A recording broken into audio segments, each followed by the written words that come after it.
Let me introduce you to the cast of my disaster. First, there was Ben. Ben was my husband. We met in college. He was the safe bet. He was an accountant, organized, predictable, and incredibly kind.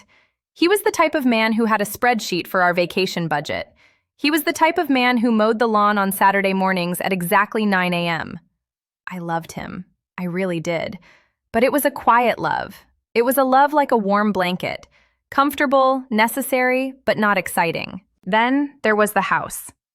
We lived in the suburbs, the white picket fence dream.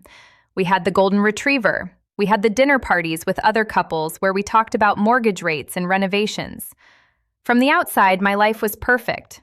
I was 32 years old. I had a career, a husband who adored me, and a future that was completely mapped out. And I was suffocating. I remember the day it started. It wasn't a stormy night. There was no dramatic music. It was a Tuesday afternoon in October. I was at a coffee shop in the city, waiting for a client who was late. That was when I saw Elias. Elias was not safe.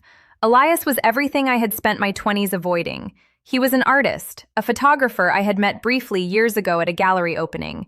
He was messy. He was loud. He wore a leather jacket that looked like it had been through a war. When he walked into that coffee shop, the energy in the room shifted. He didn't order a latte. He ordered a double espresso and leaned against the counter like he owned the place. He saw me. He recognized me. And he smiled. That smile was the beginning of the end. Pause. He walked over to my table. He didn't ask if he could sit. He just sat. He looked at me with these intense, dark eyes and asked me if I was happy. Not, how are you? Not, what do you do now?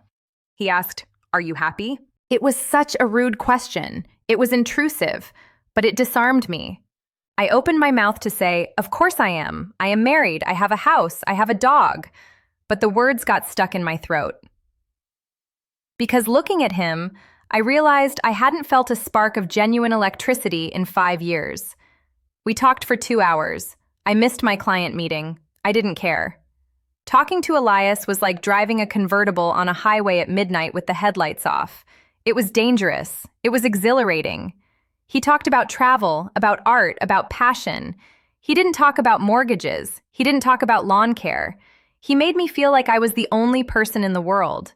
When we left, he didn't ask for my number. He just handed me his card and said, call me when you wake up. I knew what he meant. He didn't mean from sleep. He meant from the coma of my suburban life. I drove home that night in a daze. When I walked into my house, Ben was there. He had made chili. He was watching the news. He kissed me on the cheek and asked about my day. I lied instantly. I told him the client meeting went long. The lie tasted sour on my tongue, but it also gave me a rush. I had a secret. For the first time in years, I had something that was just mine. I waited 3 days to call Elias. 3 days of wrestling with my conscience. I looked at Ben sleeping next to me and I felt terrible. But the pull was too strong. It was magnetic. I called him on my lunch break. Exhales sharply. He answered on the first ring. I thought you'd never call, he said. We met for a drink that night. I told Ben I had a networking event. It was the first big lie, the first planned deception. The bar was dark. We sat in a booth in the back. We didn't touch. We didn't kiss. We just talked. But the intimacy was overwhelming. He looked at me like I was a piece of art he was trying to figure out. He asked me what I wanted from life. He asked me what my biggest regret was. He peeled back the layers of my personality that I had glued shut to be the perfect wife for Ben. With Elias, I wasn't the accountant's wife. I was just me, the messy, complicated, hungry version of me. It took 2 weeks for us to sleep together. It happened at his studio. It was a loft in the downtown district, smelling of developer fluid and old wood. It wasn't romantic in the traditional sense. It was desperate. It was raw. When he touched me, I felt like my skin was on fire. It was a release of years of repressed desire. I felt guilt, yes, but the pleasure drowned it out. For those 2 hours, I forgot my name. I forgot my address. I forgot Ben. Driving home afterward was surreal. I checked my reflection in the rearview mirror, expecting to see a scarlet letter on my forehead. I expected to look different, but I looked exactly the same. I applied fresh lipstick. I fixed my hair. I walked into my house, and my dog wagged his tail at me. My husband smiled at me. The world didn't end, the sky didn't fall. And that was the trap. Because the world didn't end, I thought I could get away with it. I thought I could handle it. I told myself, this is just a phase. I just need to get this out of my system. But you don't get someone like Elias out of your system. You just get deeper in. We fell into a routine, a dark, twisted routine. Tuesday nights were my yoga class. Thursday nights were late meetings. I bought a second phone, a burner phone. I hid it in the spare tire well of my car. I became an expert at deleting history, at clearing caches, at tracking mileage so Ben wouldn't notice the extra distance on the odometer. I became a better wife, ironically, because I felt so guilty I was nicer to Ben. I cooked more. I was more attentive. I bought him gifts. Ben told his friends, "We are in a second honeymoon phase." It made me want to vomit. He thought we were closer than ever, but really, I was a million miles away. This went on for 6 months, then a year. Whispers. I started to live a double life. In one life, I was planning a summer vacation to Cape Cod with Ben. In the other life, I was spending weekends in cheap motels with Elias, drinking cheap wine and talking about running away to Paris. Elias knew about Ben. He didn't care. In fact, I think he liked it. He liked being the secret. He liked being the escape. He never asked me to leave Ben. He was happy with the fragments of time I could give him. that I was breaking. You can't split your soul in two and expect to survive. I was exhausted. I was constantly looking over my shoulder. Every time Ben's phone rang, I jumped. Every time he looked at me too long, I thought, he knows. The cracks started to show around the 18-month mark. I was getting sloppy. I left a receipt from a restaurant in the city in my coat pocket. Ben found it. "Why were you at this bistro on Tuesday?" he asked. "I thought you were at yoga." My heart stopped. My blood ran cold. This was it. This was the moment. I improvised. I panicked. "Oh, I skipped yoga," I said, forcing a laugh. "I went shopping and grabbed a salad." I felt guilty for skipping the workout, so I didn't mention it. It was a weak lie. But Ben trusted me. He trusted me so completely that his brain didn't even go to the possibility of cheating. He just laughed and said, "You don't have to lie about skipping the gym, babe." The relief washed over me, followed immediately by a wave of self-loathing. He was so good, he was so pure, and I was abusing that trust in the vilest way possible. I tried to end it with Elias. I went to his studio. I cried. I told him I couldn't do it anymore. I told him the stress was killing me. He just looked at me with those dark eyes and said, "You can't leave. You need this. You need me." And he was right. I was addicted to the chaos. I was addicted to the version of myself that existed when I was with him. The woman who was with Ben felt dead. The woman who was with Elias was alive. So I stayed. I stayed for another 6 months. But secrets are like water. They find a way to leak out. You can build the strongest dam in the world, but eventually the pressure becomes too much. It wasn't a receipt that caught me. It wasn't a text message. It was something much smaller. It was the smell. Elias smoked a specific brand of clove cigarettes. I didn't smoke, but the smell clung to my hair, my clothes. I was usually careful. I showered at the gym before going home. I washed my clothes. But one night I rushed. I was late. Elias and I had been fighting. Paradise was starting to crumble. I drove home in a panic. I walked through the door and Ben hugged me. He buried his face in my neck. He pulled back. He frowned.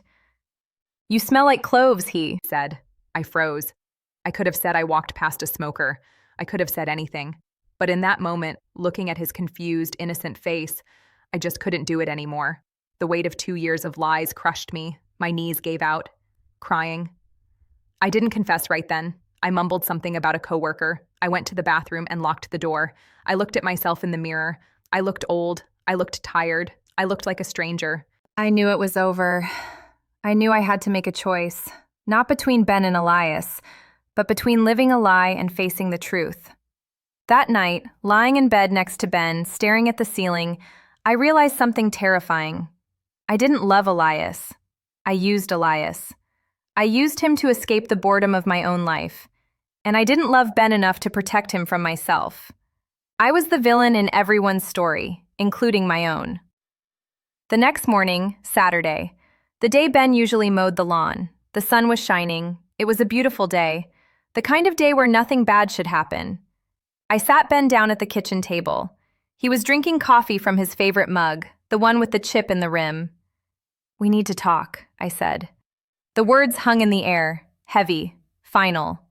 He put the mug down. He saw the look on my face, and for the first time in 2 years, the trust in his eyes vanished. He knew. Before I even said a word, he knew. I took a deep breath. Less. And I started to speak. I didn't start with, "I'm sorry." I started with the truth. I told him about the coffee shop. I told him about the burner phone. I told him about the studio. I told him about the 2 years of stolen moments. I didn't spare him the details. I felt like I owed him the full, ugly truth after giving him a polished lie for so long. He didn't scream. He didn't throw things. He just sat there. He turned into a statue.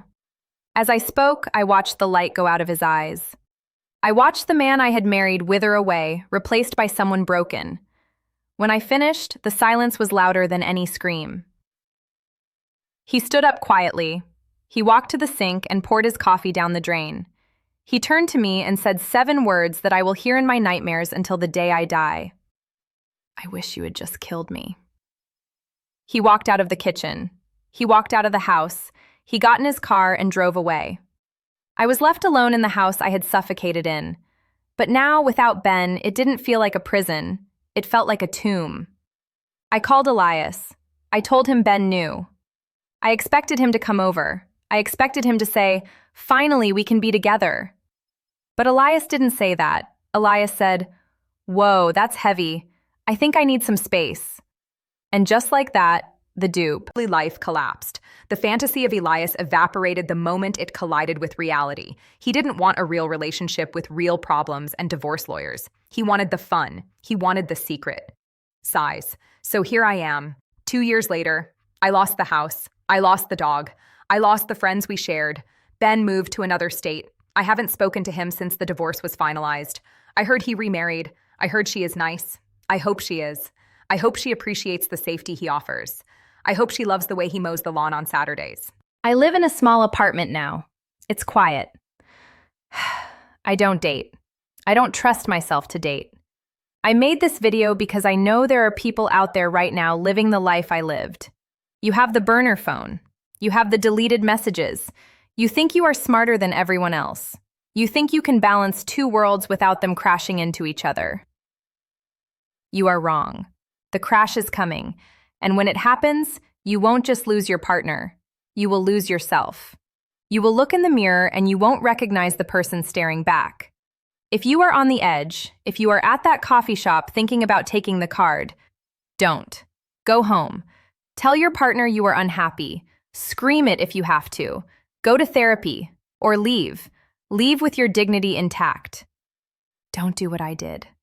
Don't become a ghost in your own life. Because the high of the affair lasts for minutes, but the shame lasts forever.